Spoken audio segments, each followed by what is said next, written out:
Maharashtra today 24 news, सत्य परिस्थितीचा सविस्तर आढावा।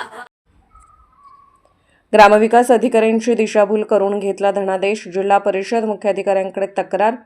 वरफळ येथील महिला सरपंच पतीचा कारनामा। ग्रामविकास अधिकाऱ्यांची दिशाभूल करून घेतला 2000 रुपयांचा बोगस चेक। ग्रामविकास अधिकाऱ्यांची जिल्हाधिकाऱ्यांपाशी लेखी कबुली। उपसरपंच अपात्र करण्याचा होता सरपंच पतीचा षडयंत्र।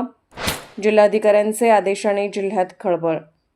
वरफळ येथील सरपंच व त्याचे पतीने उपसरपंचाचे नाव ग्रामविकास अधिकारी यांची दिशाभूल करून खोटे 2000 रुपयाचे धनादेश उचलून उपसरपंचाला जिल्हाधिकाऱ्यांपासून अपात्र करण्याचे षडयंत्र रचले होते।